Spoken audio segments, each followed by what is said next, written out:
guys watch that?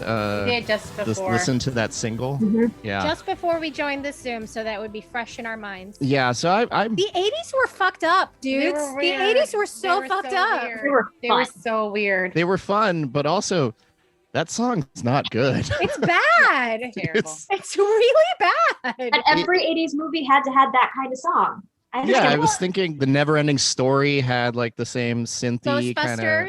Ghostbusters. Story, yeah. So the fun part about that, it was never included in the soundtrack. It was only released as a single, and it apparently charted in the UK a year after the film came out. I have no idea why they did it. Like they just charted decided... in the UK. Of course it did. Kate Bush, has a lot of pull. Well, apparently that woman's a comedian. She's not a singer. It'd be different if it was like, oh, we brought somebody in to sing a song for our movie like you normally do. Like Bowie, for example. Right. Yeah. All right. I'm just going to, we'll figure out another intro for this. I'm just going to go with it. Welcome to You're No Fun Anymore, a podcast where we attempt to deal with our nostalgia. I'm Randall. I'm Dana. I'm Bryce. I'm Alexandra. And I'm Helen. And today we are looking back at Return to Oz, or Fairuza Balk to the Future. That was the best I could do. Sorry. Nice. No, I like it. It works. It's very good. Close your eyes, click your heels, and return to enchantment. Return to fun. This summer, Walt Disney Pictures presents a motion picture fantasy adventure beyond your fondest imagination. You'll be transported miraculously back to the enchanted land of Oz, that magical kingdom beloved by young and old for generations. It's just a yellow brick. No, Belina, you don't understand. This was the yellow brick road. Now, fly away with Dorothy and her wonderful new friends. A talking chicken, Jack the Pumpkinhead, Tick-Tock, the Gump. That was a novel experience, wasn't it? From Walt Disney Pictures comes a whole new world of entertainment.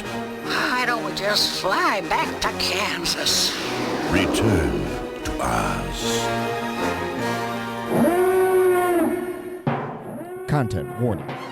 This selected film may contain scenes depicting the following: crushing destitution, child abuse, implied child torture, near drowning, threats of dismemberment and decapitation, actual decapitation, menacing inanimate objects, avenging colonialist theft of precious gemstones via direct violence carried out by oligarchic monarchists, and smoking. And now, back to your regularly scheduled podcast. Do you think this movie is what set Fairuza Balk on her kind of like future path? That was exactly what I was going to suggest. Doing all witch movies? Of being weird. Of being super weird, the craft, like the whole kind of like, I feel like it haunted her. Yeah. Like from this age. It haunted me to the point that I forgot what it was about. And the only scene I remember I'm right there was with the Alex. head scene. The head scene is terrifying. We literally watched this movie in the very room that we are in right now when we were kids.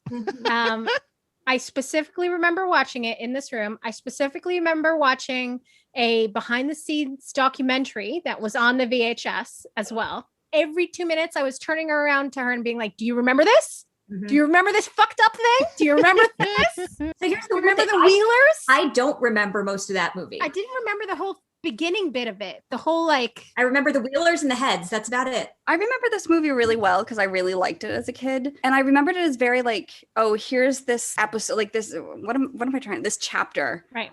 But I thought there was more tying them together, but I'm like, no. Oh my God. Bam It's the just Wheelers, like bam the heads, bam. that weird couch thing. Bam the pumpkin head guy. Yeah. Mm-hmm. I totally didn't remember the whole hospital bit at the beginning. I did. Oh, yeah. That I remember because, electroshock is pretty traumatic. Yeah, that's one of my comments. Child abuse. You start off with child abuse and then you're going. God forbid the kid want to have an imagination. No, too bad she has an imagination. she's not able to work for you as free child labor. So let's give her some electroshock therapy. Leave her in the hands of strangers. So it could have been worse. The frontal lobotomy was perfected in the United States in the 1950s and 60s. Oh yeah, good point, Bryce. Thank you for bringing it That home. is actually very true. Yeah. You're lucky this is only 1899. Right? Exactly. As what happened to Rosemary Kennedy. Yeah. Yeah. Well, let's kind of set the stage here. So I think it's difficult, especially nowadays, to think of Disney other than the giant behemoths. And it's not like it didn't, it wasn't a giant company back then. It just didn't have the power that it does now. So this is 1985. January 19th through the 22nd was dubbed the freeze of the century, some of the coldest days in the United States recorded in 20th century. When a polar vortex moved all the way down to the southernmost states, you're talking Arizona, Texas, even to Florida. Gainesville had reported temperatures of 10 degrees. Wow. Yeah, billions of dollars were lost in citrus crops. It was pretty awful. We Are the World is released by USA for Africa. It is the brainchild of activist Harry Belafonte and producer Kevin Cragen. It will go on to sell 20 million copies, raising 63 million for famine relief in Africa. The famed Route 66, serving as one of the first highways in the U.S. for nearly 60 years, is officially removed from the U.S. highway system designation after decades of neglect and decline in use due to the implementation of the interstate routes in the mid-50s. William J. Schroeder, one of the first recipients of the artificial heart, leaves the hospital for the first time since his surgery. Crazy. Although it was only to the parking lot. And He would walk unassisted and then later sit in a wheelchair. And then months after this initial first walking, he would be moved to a specialized apartment building designed and equipped to handle his needs. Coca-Cola introduces its new formula known as New Coke. New Coke. New Coke. Now with cocaine. It was the 80s. This sweeter rebrand of the 100-year-old American soft drink staple was actually initially successful across the United States. However, social backlash against the change fermented in the southern and southeastern United States, and that quickly became a marketing debacle and is now considered one of the biggest blunders in marketing history.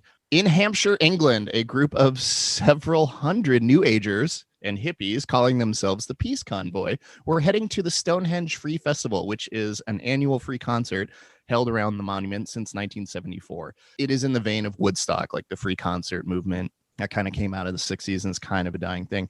The convoy was met with a brutal and overwhelming force of 1,300 Wiltshire police, whom, after blockading the road in a standoff, started attacking the crowd with truncheons, shields, and everything they could find, including throwing fire extinguishers. Jeez. They broke windows of vehicles and started clubbing everyone within reach, including many pregnant women and children, What? as reported by The Observer. This violent authoritarian action by the police would be called the Battle of Beanfield and led to one of the largest mass arrests in English history.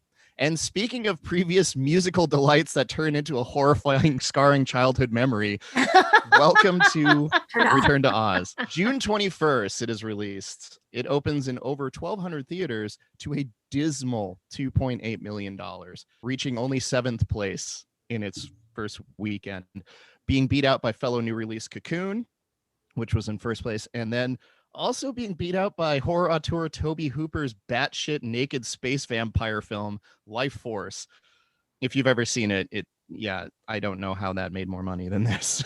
I didn't even hear But it. even in children's or kid-oriented fare, this couldn't even match Goonies, which was in its 3rd week of release and beat it handedly. This film only managed to pull in 11 million in a very short release window with a budget of 25. The reason that it kind of had this is that this is the period where Mike Eisner had taken over, and he exited Ron Miller as CEO.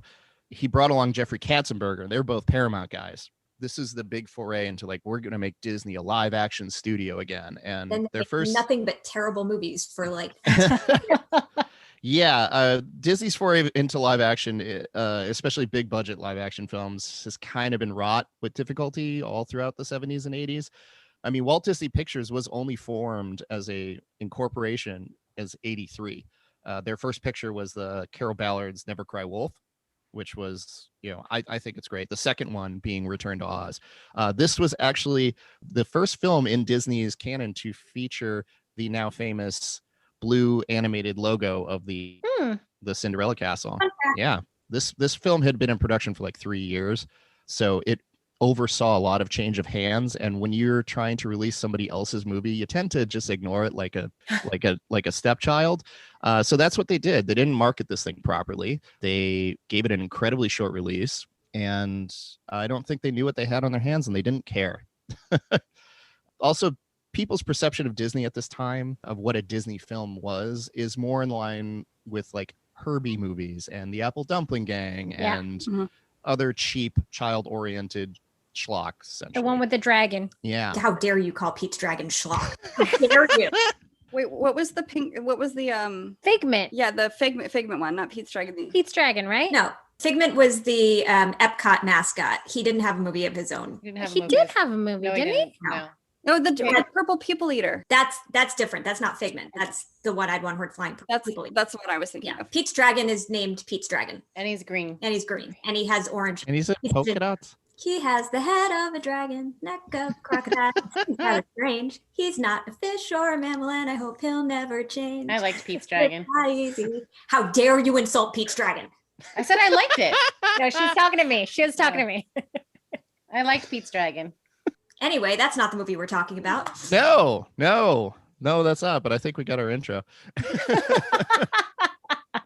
Anyway, so this had a very troubled kind of beginning, but there's a lot of really talented and incredible people attached to this. But let's get into. Didn't they have like Cirque du Soleil kind of acro people? I mean, And They did. The wheelies. Performers. Yeah. Brian Henson. Brian Mhm. Henson, yeah. So the director of this, Walter Murch, this is his only film. He is a incredibly talented editor and sound designer.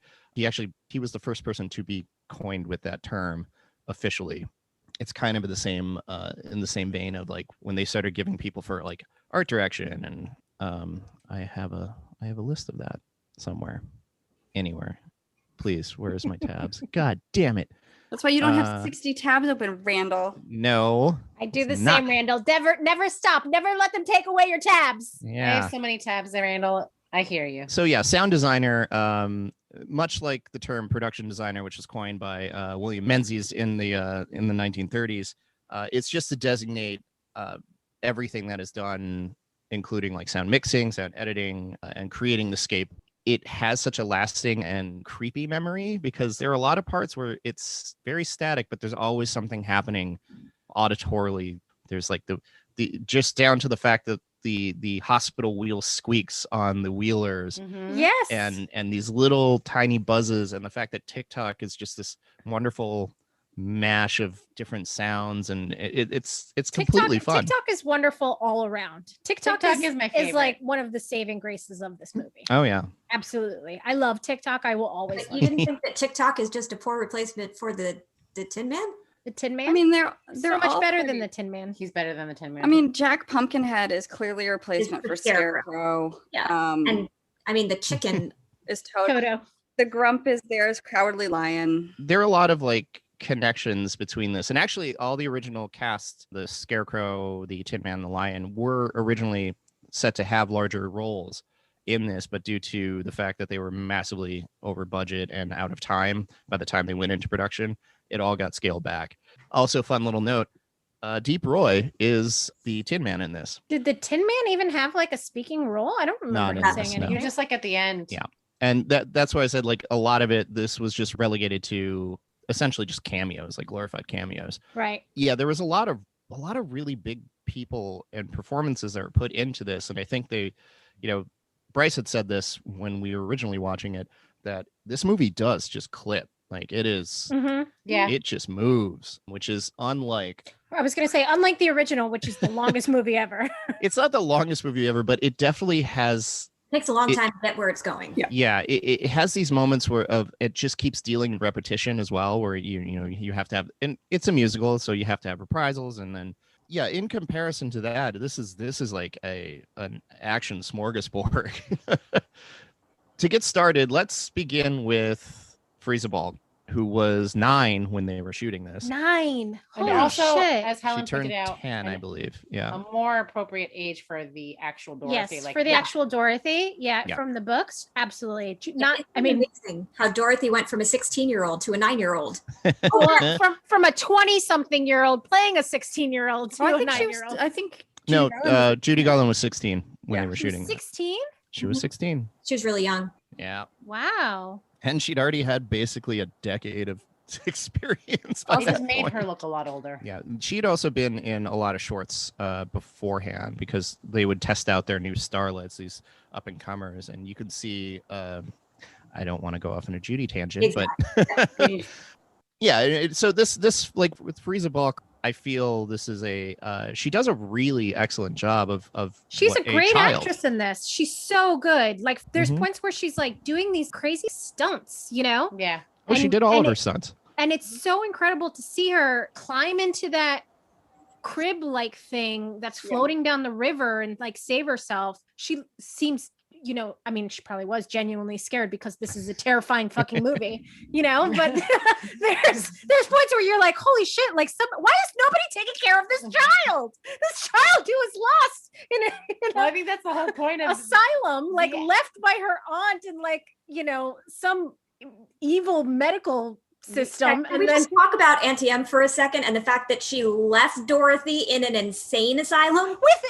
with like people screaming in the hallways. just because she's not waking up enough early enough. Yeah, to, she's not like sleeping enough to like fetch the eggs or whatever. And that a 9-year-old girl dares to have an imaginary world and some imaginary friends. Incredible. On your dirt incredible. farm Talk about in imaginary Kansas. friends. the unmitigated goal. Yeah, well, to me, she will always be Carrie's mother, so that kind of I checked out the number of times I was waiting for her to scream at Dorothy, they're all gonna laugh at you. yeah. So that was on brand for me. Well, and then Henry, Uncle Henry is like a malingerer who is faking his broken leg for. broke his leg and refuses to finish building the house before winter comes. Again, I'm not convinced that's actually accurate. I Alex think it's was like, he broke his fucking leg. Give him a break, lady. Auntie M. Like he broke a leg. It was In a a tornado. tornado. Maybe give him a week. Well, maybe this entire family is suffering from like PTSD and I has think no they are. I think outlet. they are. totally are. Yeah. I mean, we never 100%. discussed what happens to Dorothy's parents, right? No. Oh, they died a long time ago. Right. yeah, she's meant to be in the receivership. This is the first time I think This that girl it is came into acknowledged the that, world through trauma. Yeah, because she calls her Miss Blue at one point, Mhm. which means that this is probably not a like a familial bond, but more like a Or- bond outside of Except Uncle Henry could be, his name could be Blue, and maybe. Well, that's the other concern. I was reading up on this. Apparently, there's like theories about it. Some people say that they were foster parents Mhm. taking care of her, and that aunt was just a nickname for it. But Mhm. then there's also in some of the later books, she has a cousin that's a relative of Aunt M. So some people think possibly that the dad is related to her mom. So there's like a lot of Right. different theories on who I mean- possibly these people are that are taking care of this child and doing it in a horrible I manner. found a baby. Let's take it inside. Natural disaster. well, Auntie M's sister is close enough to the family and to Dorothy to give money to send her to the sanitarium to have her Yeah. brain sizzles. So at least like clearly they've been accepted wholly by the extended family. Yeah. Yeah, it's a Only little. accepted as far as they would send her to an insane asylum. Well, I mean, but look at it the other way. These two like presumably uneducated people, very, very poor, that are promised a quick fix by the medical community. Like yes. that's pretty, Yeah. Quackery. Yeah, Oh, totally. that guy was Complete- totally a charlatan. Yeah. I Oh. mean, And that's why she was in the jail in the pokey. in the pokey carriage at the end. Not to like skip forward to the ending, but when they just like that off-screen death. Oh yeah, the doctor's dead. The He doctor's wouldn't like, leave his machines. I was like, Well, okay. more telling to me is that she was in the prison carriage without an explanation. You know, there's bodies in the basement of that. Oh, Oh, yeah. absolutely. Yeah. 100%. And that's Yeah. what they told Dorothy. Oh, he wouldn't leave his machines. He's trying to make sure that they didn't have access to the bodies before. No, there were people locked in their rooms who like fried in that like Yeah. burned down building. You know, like that was a horror show. Yeah. You didn't even have to fry. There was literally a point where Dorothy asked, why are all these people screaming?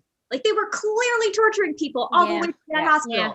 Which is not inaccurate to insane To asylums. the period. No, Yeah. definitely not inaccurate to the period. I do like the humanization of the implement of her torture, though. It's like, look, it's got a face and a tongue. Ugh, so creepy. Like great bedside manner. Yeah. Well, it works very well because this also plays into the way that her imagined world bleeds from the reality that she lives in, obviously. So the two actors that play the nurse and the doctor later get translated into Mombi and the Gnome King. Multiple heads on Mombi, which is super fun. That thing still, I mean, that's one of those classic scenes where if you've seen this film as a kid or whatever, that stays with you. That's the only thing that stayed with me were the heads. Funny thing though, as I was watching it, like I have so many of those traumatizing scenes from movies of the 80s. And I still, to this day, if I watch those scenes, it freaks me out. This one didn't do that to me. No, I got a little bit of a chill. It wasn't that bad. Well, it wasn't that bad to me. I loved this movie as a kid because it was scary, but in a way that is clearly fantastical and not immediately applicable to my life. Like I watched Misery a little too young. I would do it. Yeah. And Misery is scary because that woman could be your neighbor. This, it's like comforting scary. It's cathartic scary for a kid because you're not going to meet a crazy lady with like. It's true. You won't meet a witch in a mirror halled mansion who has heads and glasses. I'm the opposite in that a thing like it's Mirror and a thing like Silence of the Lambs that we watched way too young did not scare me because I'm like, well, those are just people. But things like this, no, people are things like this where it's like supernatural. I'm like, you don't know how to stop that. That can't be stopped. Maybe I'm going back and watching it this time. It's not the queen that had removable heads because that felt like a Barbie who you could like pluck off the head and put another one on and there's no blood. It's completely bloodless. She's fine. The heads are still talking. But the Wheelers. Oh, the Wheelers are terrifying. The Wheelers were terrifying. Terrifying. Especially the moment where he's got his head down so the mask is still there and you don't have an actual face and then all of a sudden he's got a face. Yes. I'm almost positive I don't think I saw this in theaters. I think I must have seen it at home because I would have forced my mother to make me leave that movie. Yeah. I feel like the design from the Wheelers was inspired like aesthetically from Clockwork Orange. Yeah. Oh, totally. Yeah. Yeah. Maybe there was a lot of. They've definitely got like a cyberpunk element to them, don't they? Like they have all that a little weird Mad kind of Maxy. like, Mhm. yeah. Mm-hmm. Yeah, Pons Maar, who was the head Wheeler and also plays the orderly and several uncredited non-speaking roles in this film. He was in charge of a lot of designing of how to move because it's incredibly difficult to run yourself around on essentially like you're all fours on wheels skates. Yeah. So to not only design the rig and then teach other people to do it. Yeah. It's like stilts with wheels on your hands. Yeah. That's why we thought they might have been acrobats or something. Yeah, because Cirque du Soleil, because it was so like coordinated. Like he doesn't have a background in movement. He did serve as a motion consultant and a mime consultant. So I think there is a lot of that body motion and they definitely acrobatics. in the documentary, the making of documentary, I remember there being a whole bit on the Wheelers and like how much had to go into learning how to use them and like how they would get around corners and once they got the hang of it, like how they would drift basically. What that did remind me of was The Wiz though, and how terrified I was of The Wiz. Oh, I loved The Wiz. The Wiz? You were scared of The Wiz, of The Wiz in The Wiz, of The Wiz in The Wiz. Not the Wiz in The Wiz. Of oh my god, I can't remember what's the queen's name in The Wiz. I'm just getting over The Wiz of The Wiz. The Wiz. I don't remember what the queen's name is. Yeah, I don't remember. I don't remember her name, but she had equally terrifying minions. And any scene that was her and the minions left me in tears. Oh, the minions were a little creepy in The Wiz. Yeah. Right. So that's another one I couldn't make it through when I was a kid because it was too scary. That sent me back, the Wheelers. Yeah, like Jean Marsh, when she has her actual head, like when they go into the 31st cabinet. And I do like how all the other ones are pristine and really nice, and then hers is just filled with crap. And it's She's just like this little hoarder in her cabinet. Yeah. And she like takes she like bites at Dorothy when she's like, ah. I love that bit. mean. And honestly, the part that more often than not that I remember is the head screaming and then the headless body snapping up and running. Yeah. That to me, like the heads in there is just genuinely creepy because there's a bunch of people staring at you, and I don't like a bunch of people staring at me. We're in Zoom. But when the That's headless, all they do. I know my life is now just terrifying. But yeah, that scene, and Jean Marsh, of course, would go on in the following role she would do is playing the witch in Willow. So she had a type right at that point. Like I think she was really good. I loved her costume though. That like yeah. Oh, I loved all the costumes. She was so beautiful. The whole like metallic spikes on it and the noises that it would make when she like that weird rustling. Sounded like a bird. Oh, and when she bowed to the Gnome King and like her spikes were still up. Yeah.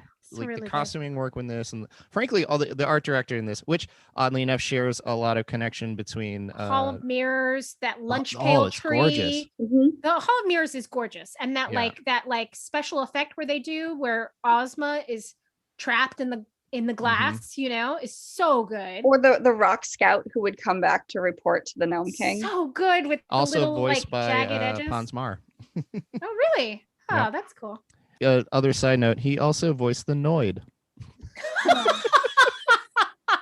Which, if anybody's a fan of Will Vinton, knows that's their whole collaboration with the claymation. The lunch pail tree. I loved when she peels the lunch pail tree. It looks like a fruit, like it's got the weird membrane on it, you know? Like the direction, the design, all of that was just phenomenal. So Michael Ford and Fred Hull, who were the art director and set decorator, they had also worked on Star Wars and the Indiana Jones films. So there's that like Lucas connection because Gary Kurtz was the producer of this. He was also a producer of the Dark Crystal. So this is the first film that he had jumped onto after completing Dark Crystal with Henson. So you're seeing there's a lot of carryover from what he did with that film into what I think they were trying to do with this film.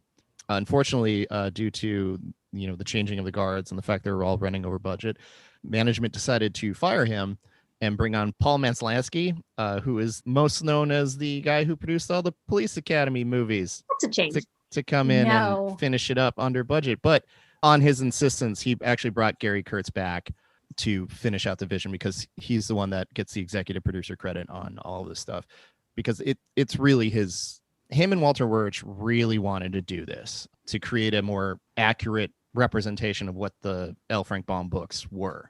I've read the books. Like I read, I think I read maybe like 4 or 5 of them, but yeah, it fulfills that vision and the aesthetic of it really well. The illustrations are almost like to a point. Totally. Like the Gnome King kind of layer, especially like that whole characterization really well, like really loyal to the books, you know? Yeah. And it also, the original Wizard of Oz definitely cleaned up the scary, darker aspects of the books, you know? Like made it much more, I mean, ironically, what we would think Disneyfied nowadays. Yeah, this was the dark and gritty. Version is darker. Yeah, this is the dark and gritty before the dark and gritty became the standard reboot. Yeah, Disney un-Disney. Well, no, this was Disney, like Black Cauldron, Great Mouse Detective. All of their darkest movies happened during this period, so it actually right in keeping. Yeah, in keeping with that, there's a lot of the design that goes into this, and I actually really like how when you're first introduced to all of the old trappings of the film, like the road is completely disheveled, messed the up. City is just torn down. Everybody's turned to stone, and you see these people. And since it's such a departure from the original, you see her like literally running around name checking everything, where she's like Scarecrow, Tin Man, Cowardly Lion, and walking around through the city. And it's a weird way to start, but I think maybe that's kind of a hindrance of it for the audience at that time. Because when you're walking into something called Return to Oz, you're expecting you want to see Oz, right? Yeah, and you get all of you want to be greeted by your old friends. Yeah, all of 5 minutes at the very end, you see it in its actual like Technicolor glory. That shot actually very reminiscent of the way that the original film kind of would present it. Except all the extras look like they're looking at the clock to see if it's time to clock out. Well, it All was the extras really look hot. like Main Street Disney extras. I was going to say all the costumes are fabulous except the Emerald City. Yeah. people. And all the Emerald City extras are like, their facial expressions. Oh yeah, that's great. We're having Yeah, one of the stories in an interview that Fairuza Balk did, that she had talked about how apparently during shooting of those sequences with that many bodies and that much costuming, the temperature inside the set got to over 110 degrees and she ended up fainting. Oh my goodness. Oh my God. Yeah. Poor Fairuza. Yeah. All of her interviews says she loved the production of this. She actually says it's really fun. Maybe that's why she She's enjoys internalized They it. cooked her brain at Yeah. 9 Yeah. years old. You don't Well- want to piss off your captors. One of the best anecdotes I read from her in an interview, they had asked who's your favorite co-star, and they asked her if you could choose between Adam Sandler or the Talking Chicken, who would you pick? And she picked the Talking Chicken. Clearly. Which, by the way, I could be wrong, and I looked it up and I couldn't find it. Was the talking chicken voiced by Mary Wick, the older nun from Sister Act? Oh, it does know. sound like her, doesn't it? It sounds It does exactly like sound like You're her. right. It I totally couldn't does sound find like it her. online. Denise Breyer, Damn it. It sounded just like her. You're totally right. It does sound like her. who's still doing voice work. Good for her. Yeah. Because Mary Wick died years ago. Yeah. Yeah. It looks like she has stuff going back to the 40s. Jeez. And she's still Yeah. alive? Yeah. Apparently. Good for her. Good for her. Born January 5th, 1928. Damn, woman. I love that Belina has her own Wikipedia article. Of course she does. So good. So they spent an incredible amount of pre-production trying to figure out how to bring a talking chicken to life. That was a good puppet. It was a really good It was a good puppet. puppet. Like when it wasn't a chicken, it was a good puppet. Yeah. Yeah. Also, props to Fairuza for holding a live chicken that long sometimes. I Oh, had yeah. that thought when she's just like very casually walking Under around. the arm. Under her arm. I love that she, like, Dorothy character was so nonplussed about everything. Like, oh yeah, you want me to wind up your brain? Sure, I'm gonna do that. Oh, Absolutely. And her comments, you have a pumpkin head and you want to call me mom? Yep, totally Her fine. comment was like, it can't be helped. it can't I be love how helped. many times she was like, it can't be helped. It's okay. It is what it is. You know, it's a kid. And I think when you think about it in general, when you're 9 or 10, you just kind of accept a premise. Yeah. So if you're supposed to talk to a chicken as a 9-year-old, you talk to the chicken. Well, especially she's returned to Oz. She's been there before. She knows how it works. Like, she doesn't know the norm of Oz, so everything is normal. That's true. She does definitely feel more in her element when she's in Oz than she does when she's in Kansas. Which I Yeah. think is the point. Yeah. Which is also why Belina's like, I'm going back to that dull place. You want me to go to that dirt hole? No, thank you. will you constantly yell at me to lay eggs? Screw that. and threaten me with literal death if I don't. Because I will not perform for you, my human captors. Yeah. we had talked about this while we were watching the movie. It's like, so in the books, like, animals talk, and she brings this chicken back. Does that mean that the chicken originally came from Oz and has the ability to talk, or does Toto just not want to talk when he's in Oz? That's an excellent question. Great I think- question. I don't I remember. think that the chicken probably was an Oz resident who probably came back with Dorothy. You know what? In the books, Toto might talk in Oz. I don't think Toto talks. I don't know. I don't remember. Toto definitely has his own Wikipedia page. Toto has his own Wikipedia page. And I'm a little insulted that Toto did not feature in this movie. Like, But Toto found her. Toto saved the Yeah. day. no, I know. Dana. Come on. You do an entire Oz movie and Toto was in it for how long? No repeats. No repeats. He was really cute. I love well, I think that Toto. was Disney actually did have to pay royalties to MGM for one part, the ruby slippers. the ruby slippers, which was not part of the original Silver canon. slippers. It was yeah. specifically created for that film. And I thought, honestly, the way the original drafts of the script, he had found the ruby slippers and the king was going to cut them up and use them as a belt. Oh. Yeah, But then I everybody kind was of like, like him wearing the shoes. yeah. Yeah. So I think it went down and it was like, people were like, yeah, and then we got to explain that he found the shoes and he do this. How about we just have him wear the shoes? And I'm like, he's fitting his feet into a Magic 10-year-old shoes. They're girl's magic shoe. shoes. They are And they magic look- shoes. Fabulous. They look great. I like how he dangles them too. He's like, hey, see these? he does like a little ankle peek. He's like, Yeah. look at that. He's very coquettish with that. Can I say the most controversial statement that may happen in this whole thing? Uh-oh. Yes. I think the villains in Return to Oz are much better than the Wicked Witch of the West. Oh, yeah. They have a lot more agency than the Wicked Well, Witch. and they have a lot more motivation. Like, the Wicked Witch of the West was evil because Glinda said so and the wizard said so, but really she just wanted her fucking sister's shoes back. Yeah, right. Like in this, the villains wanted power, were very cruel, were like actively villainous. I like the reveal of the Gnome King and the kind of like at one point he's trying to be like this very civil. I'll give you a fighting chance. Santa Claus looking guy. That's what worked for me is that he faked her out. Like, yeah, and then he gets really monstrous. And then when she wins, he turns into this complete monster, right? Where he's like huge, towering, more grotesque, like his features, like and he keeps saying, stop, I'm done. Yeah, he's like, I'm not fooling around anymore. I'm just gonna eat you, I guess, because that's it's what all happens. fun to He play. also became more monstery because more and more people were starting to remember who he was, and that's when he was becoming human because he was turning all the Oz people into stone, like and what he used to be. Those transformations actually really work. And when she's diving into the mountain and he's explaining like his reasoning, I kept flashing back in my mind to that whole like hashtag Kilgore was right kind of thing about it's like it's possible to have a villain that you generally agree with. Is like, yeah, you're right, they did rob you. Thanos had a good reason for wanting to get rid of half the population. It was a decent reason. It may not have been the best solution. Yeah. But decent reason. Those are the best villains. The ones that you can understand their motivation are the best villains. Yeah, and I think that really adds to it. Plus the way that they had kind of like they don't spell it out immediately until like I think it's until like almost the final transition when he's almost human that he actually says, I'm almost there.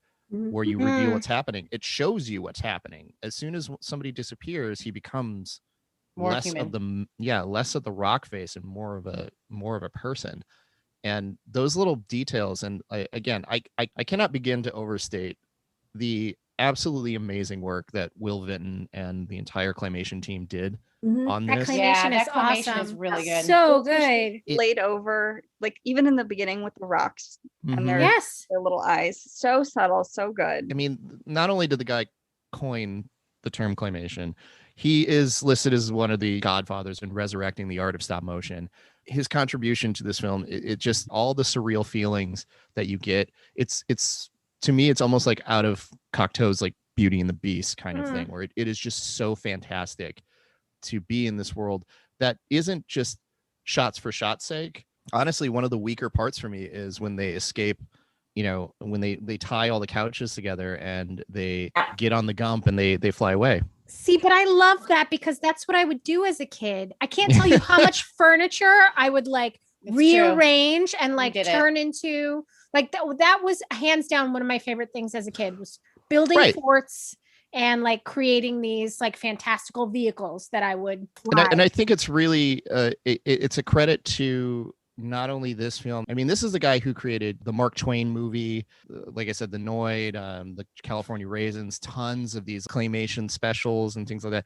Also, if you ever want to get really infuriated, you should read about the history of what Philip Knight and his fail son Travis Knight did to him and his company. So basically, Philip Knight bought in millions of dollars into his animation studio to basically pressure this guy to give his son an internship. And within 3 years, he used his leverage in the company to put his son on the board of trustees and eventually push Will Vinton out. Wow. They subsequently re-changed the company, put Travis Knight in control. Oh, by the way, he used to have a rap name, Chili T. Oh, God. Yeah, whatever. And he went on to do Coraline and, so what Leica Studios is, I believe that's what they call it. Yeah. That is the remains after his father pumped in over $100 million once his son took over. And they left him with nothing. To be fair, Coraline is a good movie. Sure. But it's built on some real fucking shitty, like they did him like absolutely wrong. He used to have $20 million in stock, and by the time 3 years went over, they gave him a severance package of $125,000. Wow. He had to sell his house, and he had to sue just to get his name back because he doesn't control the rights to anything he created after that. Oh, that sucks. Yeah. So he's legitimately as much as I like Kubo and the Two Strings and all that other stuff, that man is a piece of shit. And his father, Philip Knight, head of Nike, is also a giant piece of shit. Anyway, sorry, sidetrack. Well, speaking of, the greed of corporate America, I really think that's one of the like really strong, clear messages of this film is like the villains are greedy. They are so greedy. And the heroes, they help each other. And it's all about working together and overcoming and kind of like just mutual aid, And the Gnome King has a hall full of knickknacks, like useless knickknacks that are just imprisoning citizens, Well, that I love that little thing where it's like, you have so many. And he's like, that's not the point. It's like, I don't care. And the witch, Mombi, she's got this greed about her being beautiful and being young and like trying to like hold on to that, but she also like neglects everything else in this palace, like everything just goes to falling shit. apart. There's like clutter up in all the little rooms. Like it's just about the absolute like corruption of greed, Well, and especially the only individuals. This is a really, honestly, if you look at it compared to the first movie, this is a really sparse film. Yeah. You are only there watching a handful of people at a time. Yeah. Where literally doing like the cast of thousands in the in the previous. And granted, most of it is focused on Dorothy and the three followers, but the numbers and the people that are involved, you just don't get that in this. It is a very isolated movie. There's part of me that when I was watching, I was just absolutely amazed at how despondent I felt for Dorothy, where I think it's just because of the environment that they're in, and you're watching this girl kind of like she's alone. She's alone for a big part of it, a huge part of it. And of course, why wouldn't you make friends with a giant talking tin animatronic robot wind-up dude? That's the thing that we never talk about with The Wizard of Oz, because we see Dorothy in Oz the whole time, but she's a very lonely little girl. Like her entire life, you never see another friend with her in the real world. She's always by herself. She doesn't have parents. She has Auntie Em and Uncle Henry, whatever relation they are to her. So I feel like Oz is actually her imaginary friends kind of situation. And it makes sense that someone that's so isolated in real life, when she's in a traumatic situation, like, I don't know, being in an insane asylum, might take a little while to get back to her friends, even in the imaginary world. Yeah. And I do like that part when you get to the end, when she returns to reality, her and Ozma have that shared experience of being, trapped and lonely. And there is that bridge, and she's like, you can come here anytime you want, but keep it on the DL. And it's almost like she's developed a coping mechanism where she thinks this is a reality and tries to explain it to adults who just don't care or don't want to know about Oz. Where Ozma's almost telling her, like, we're going to be cool. We're going to be fine. We're going to don't get tell the through adults. This. Well, I mean, Ozma is very clearly her counterpoint, right? Like it's very clearly her like ideal version of herself. Her ideal version of herself, exactly, in Oz. And I think it's also like great that Ozma helps her escape the asylum, right?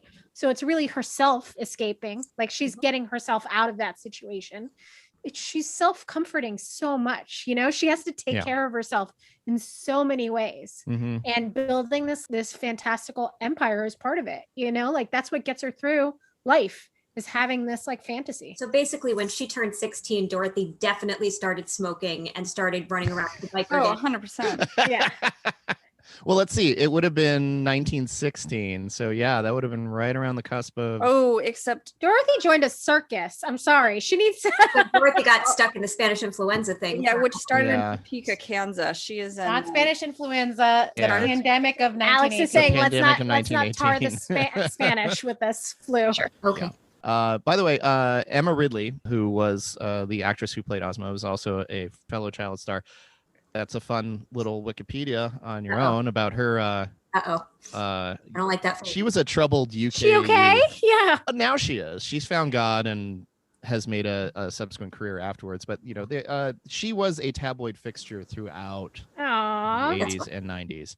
So another fun kind of thing, the reason why I led with the whole Battle of the Beanfield is that this was primarily shot in the UK. The parts for where they were in supposedly Kansas were done in the township of Chittern. Chittern. Yeah. The key with English pronunciation is just try and like mumble your way through it as quickly as you can. Yeah. So just say it as fast and as mumbly as you can. When all else fails, it's Worcester. Yeah. Yep. It is Worcester. Always Worcester. So they built all those sets that you see that were supposed to be Kansas. Those are in Chittern, which is literally like a 10-minute drive from Stonehenge. It's in the same area. And that's that giant, like weird flat fields and slightly hilly landscape, which is also weird because Kansas has no hills. No hills. No, Kansas has no hills. I grew up in Kansas for a little bit as an army brat. There's no hills. There was not that tree kind of copse where they found her in the end. There were definitely not any sort of buildings that look like the asylum because that kind of stone is not readily available in. Oh, that's a very East Coast kind of building. Yeah. Honestly, it would look more like the town when they originally drive into the town. That's what Kansas probably would have looked like. It looks like an old Western town. No, during the Civil War, they built, if you were going to have a big built building, it would be like limestone. So everything is kind of white and I did not pay any attention to like the building in any way. The thing that really stuck in my brain is how much dirt there was. I was like, damn, their farm is just like dirt. Just dirt. It's just dirt. I mean, that's pretty accurate. That's pretty accurate. They're like Pinkie Pie. They just make like when she's rock farmers. When she's looking for Belina at the beginning, I was just like, God damn, just like look under the dirt. I don't know. Where could this chicken be? Like, I mean, it's supposed to be October, so the harvest is over. Like 30 years later is the Dust Bowl. I mean, it's yeah. I kind of want to move into like the summation part of this because like I feel like because there's a couple other like factoids that I want to bring up, but I had very conflicted feelings about this. I want you to give your factoids. Okay. But I had some very conflicted feelings about this. So casting notes, which is always fun. By the time they got to Balk, they had literally gone through thousands and thousands of people. Like everybody was going to be on board with this. There are numbers of sites that list Emma Ridley actually did audition for Ozma, did not obviously get it, but then was shown to get another part. I don't know why I keep talking on okay, Jeff Goldblum. So other actresses that are listed in this according to certain sites included Toni Ann Gassondi, Elizabeth Berkley, Juliette Lewis, Drew Barrymore, and Alanis Morissette. Alanis would have been a good Dorothy. Alanis would have been a great Dorothy. I can see it. We did note that Fairuza Balk's, when she initially finds the road, her inflections are very Judy. The way that she's just exasperated and talking about like you don't understand. And it was like, oh, that's a moment where it's like I could almost see it. I couldn't see it. So the Gnome King, before they finally settled on it was the guy who was the doctor, right? Yeah. Yeah. Nicol Williamson. Before they settled on Nicol Williamson, they had actually started to court Christopher Lloyd. Oh, he was so good. Unfortunately I think it would have been interesting. Would have been different. His whole kind of like jolly Father Christmas persona that he almost turns into.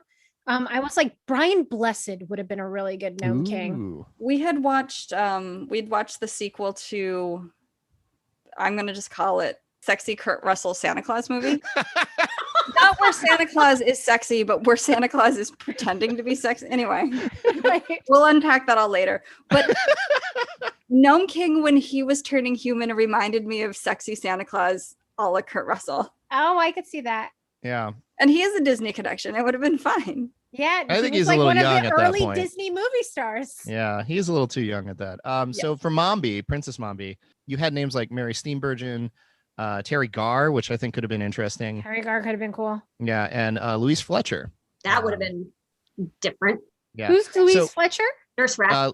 Yeah. She reminded me of Nurse Ratched, though. Yeah, they had a lot of that kind of feeling. And I think the reason why they were leaning to that because of the orderly scene. Also, her dress design at the very beginning when she is the nurse was specifically tailored to mimic the Wicked Witch of the West. Totally. Absolutely. Yep. Like that was so perfect. Like down to the points. Yeah. And yeah. Really good. It's really well done. I mean, I do love a good lamb chop sleeve though. Yeah. and the wasp waist. What was it's such a good look. It's Yeah. pretty uncomfortable, but it's Yeah, I was gonna say it's a little. I don't think it's for day wear. Your spine doesn't thank you for you could it. put snacks in your like poofy sleeve if you needed snacks for later. Is They're- that what they were for? Yeah, that's what they're for. Hiding snacks. How would you get them out through the super skinny top arm part, though? It's fine when you dislocate a couple ribs. Once you dislocate a couple ribs with that corset, you're fine. This is all historically accurate. Dump check. Okay, thanks. Absolutely. Speaking of the talking chicken, because of the connection to Disney, they had a lot of other people that they wanted to pull in. Don Knotts was one of them. And they also wanted to try and coerce Dick Van Dyke to do the Jack Pumpkinhead thing. But I don't know. Used to be Dick Van Dyke. Yeah. And I think that's also because they had so much trouble. They had originally they had so much intent to do. And that's kind of the story of this movie is just the thoughts behind it and the way technology was at that point was just not compatible. What they wanted to do originally, Scarecrow was supposed to have a fully animatronic face that would actually be able to mimic speech, and instead they switched to that weird mask. mask that would just change expressions. And Jack Pumpkinhead's face also was supposed to has move. it has limited range Yeah. and mobility, but because they had to keep doubling back to live performer and puppet, they scrapped the whole idea because there just wasn't enough room to put all the animatronics in the head and keep it a viable puppet. We've also just breezed over what a terrible, terrible character Jack Pumpkinhead is. Yeah. I love Jack Pumpkinhead. Why does he keep calling her mommy? She's 9. He called her mom. Let's be accurate here. She's 9. She's not his mom. He's like 6 months old. He Yeah, was created by Ozma like 2 weeks ago. I will give you TikTok. I will not give you Captain Pumpkin. Oh my god, he's so awkward and adorable. He's like the little like deer in the woods. He's fucking Bambi. Yeah. He's basically Bambi. But he is no Scarecrow. I mean, the whole thing is about childhood, like young childhood trauma. Yeah, he's not a scarecrow because he doesn't have like I don't think he has the wherewithal about him, and he does feel like a wounded baby, like a bird you find that just fell out of the nest and you want to keep it. The physicality of the actor, like the whole kind of like shambling, twitchy Although- way he walks is so Yeah, that was good. also Tell me that Jack the Skeleton King is not just a 1-to-1 correlation It there. is, That's yeah. what Jack grew up to be. It is. Oh yeah. So that's what that actually been acknowledged head is. by like Burton was involved in Disney animation at that point in time. He was one of the animators on Black Cauldron, I believe. Cauldron, yep. Yeah. So he would have been around there seeing this kind of stuff. And stealing.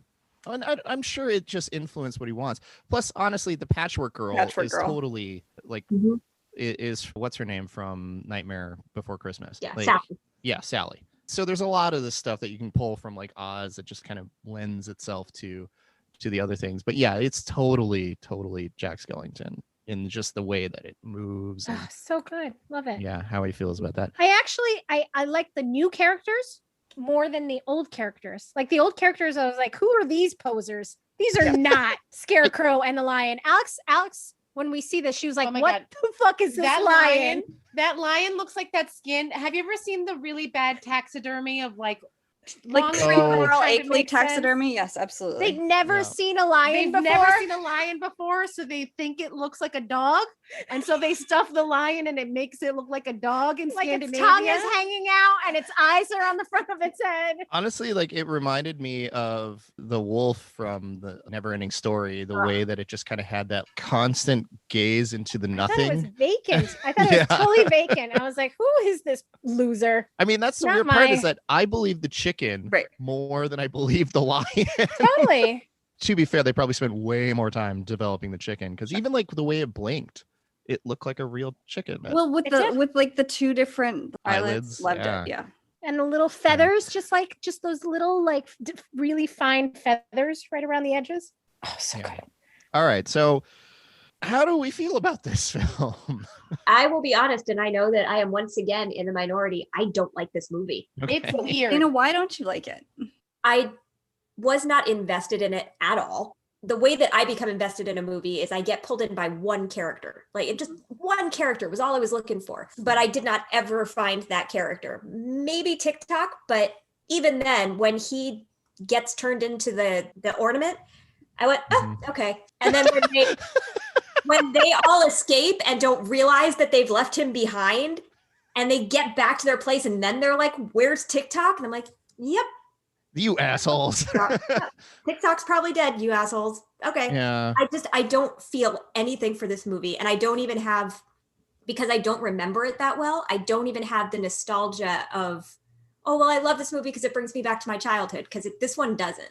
So, and I've had this experience with others, like, full disclosure, I didn't see The Goonies until I was 22 years old. Wow. Oh, wow. When I watched it, I was like, why does everybody love this movie where it's just kids screaming at each other for 2 hours?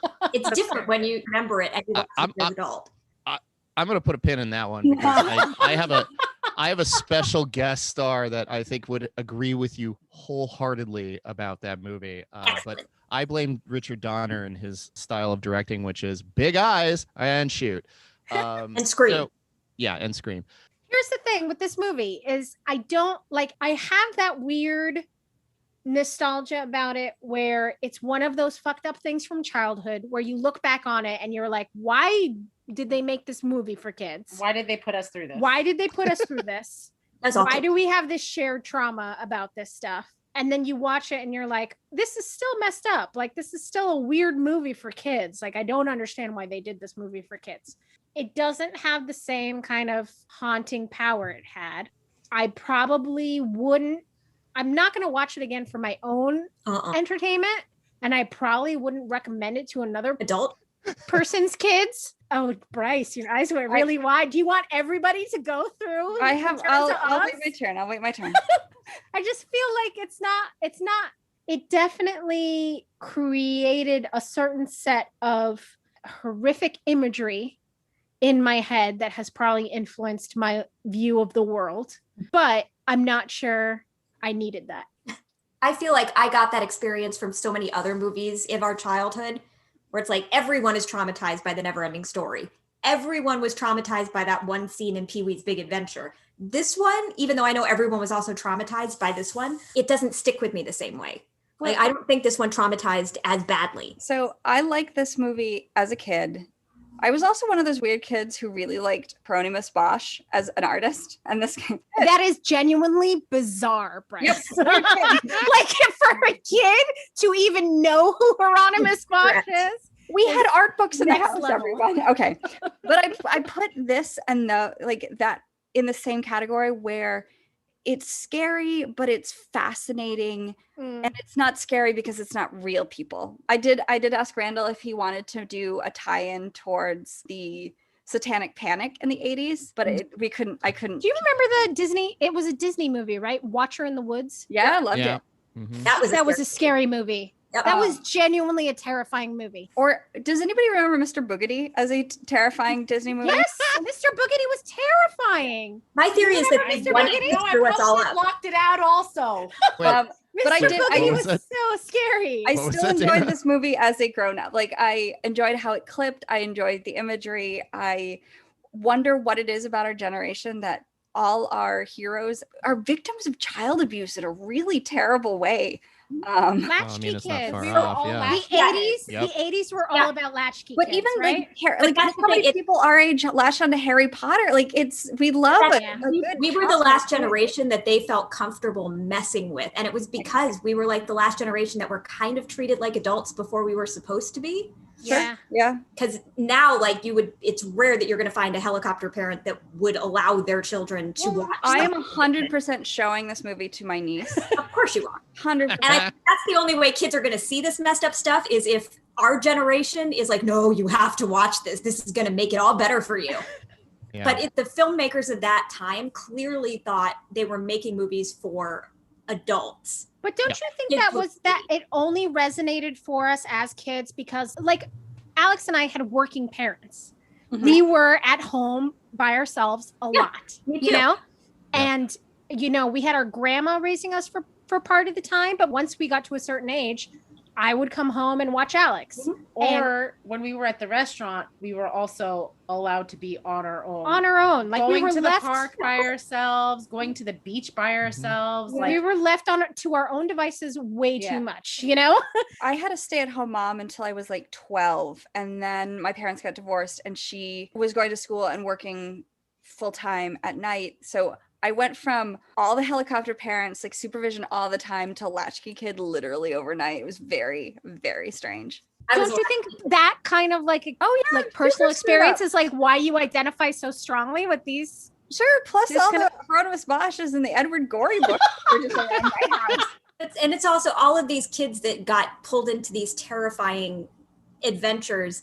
They were all the losers and the outcasts. Yeah. Like the kids that watched those movies were the kids that were in those movies. Yeah. And I think that made a big difference. But I also think the reason those movies stick with us so strongly is because they traumatized us. Yeah. I don't remember the movies that were kind of milquetoast and didn't do anything to me. I remember Neverending Story because I cried for a week after that. God, Artax. For real. I mean, genuinely, that is like trauma that you carry with you. Yeah. These hands, they These look hands so strong. look so strong. So upsetting. Like, how do you live with the guilt of knowing that you could have saved your friends, but you just weren't able to? You didn't have it in you. Oh God, I just got chills, guys. Yeah. Pippi Longstocking. I remember loving Pippi Longstocking. No, see, I barely remember Pippi Longstocking. From movies, I went through a cancer porn book stage where all I wanted to do was read books about kids. But that's like the millennial. That's the millennial child trauma, right? Is like childhood disease. Yeah. Oh, but they had so many of those in the 80s, like where somebody was dying of cancer or like leukemia and my theory is that it teaches kids how to handle big emotions. Yep. It does. Like it made us more yeah, definitely. I just read garbage science fiction. Which is why you can't handle big emotions. No, I can't. This explains a lot. This explains a lot, Randall. But if you want to talk to me about like giant skating cat monsters on foreign planets, yeah, I'm all about it. Yeah, I don't know. Like I'm kind of in agreement with you guys that I don't think this was for children. I think they wanted to make this movie because they remembered their experience of reading the books and experience these things, and they wanted to put that to film. And they did. I mean, this is an amazing piece of work. I don't know if it's for everyone. And I think the reason, honestly, Dana, that it doesn't stick with a lot of people the way that other films do is just, frankly, nobody saw this movie. Right. I definitely didn't see it until I was probably like 6 years after it came out. Yeah. Well, I mean, I saw it on VHS or maybe on the Disney. I think I saw maybe it was like the Disney Family Night or something like that. Like it was something where I watched it, not original release by any stretch. Yeah, you know? and there's something to be said about like the fact that we don't have these kind of. I mean, I lament all the time that Game of Thrones is probably the last like collective experience that we can go through in pop culture where everybody's on the same page, where like people are seeing the same things and watching it. It's now very fragmented. There's tons of films that I know that I'm excited about to come out, but that's only because I'm into like weird, weird subgenre pictures. For me, I think just purely for the artistry. I mean, I absolutely really did love this movie. I think it's a shame that Walter Murch, who's an incredibly accomplished filmmaker, mixer, he primarily does editing. I think he's listed as one of the only editors who actually like worked on all these different cross-platform things. Like he got an Oscar nod for a movie he cut on a moviola. If you know what that is, it's an upright thing you have to like actually hand crank film through. No.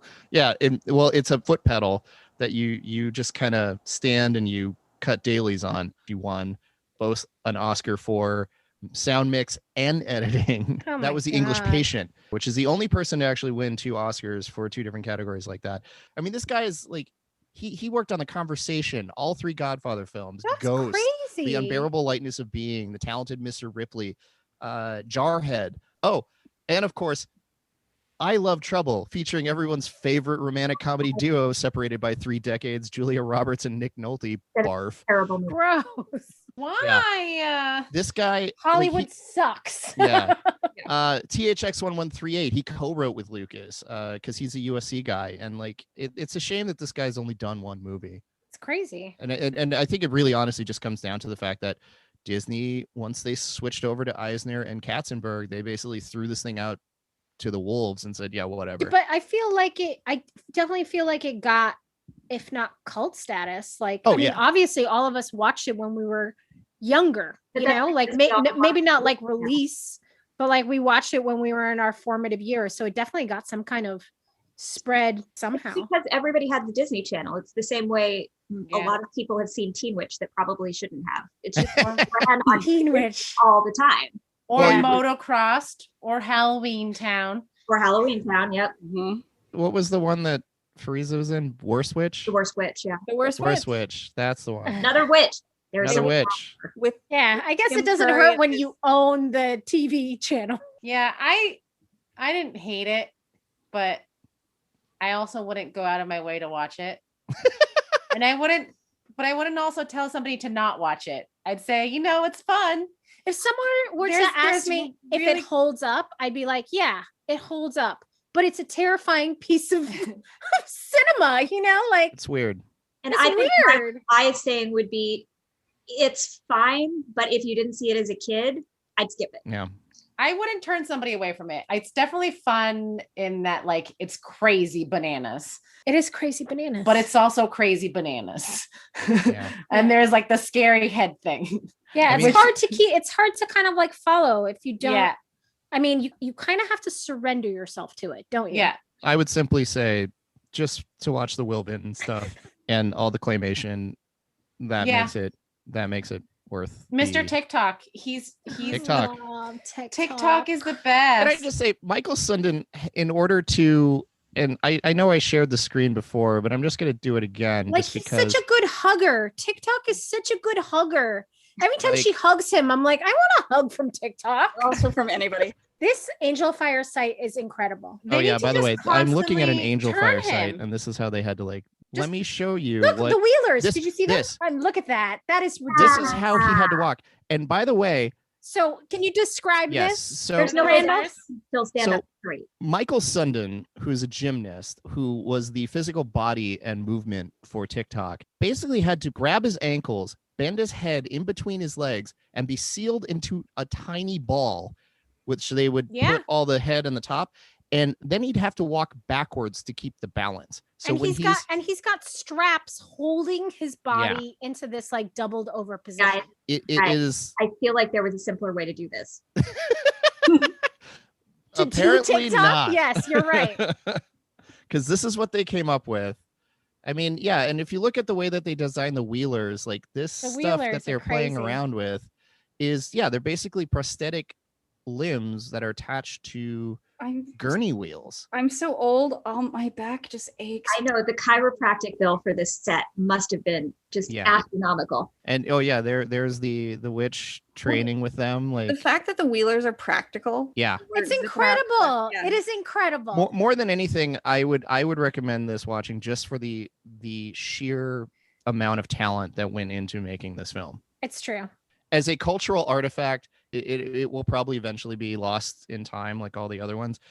That and the fact that any Oz movie takes multiple decades to have a sequel, because when did we get The Magnificent Oz? It was 28 years after this. Oh, plus it was awful. That This was disappointing. well, okay, so Wait, this what? one Did I block this one out? What was the James- oh, the Magnificent James Oz? Franco.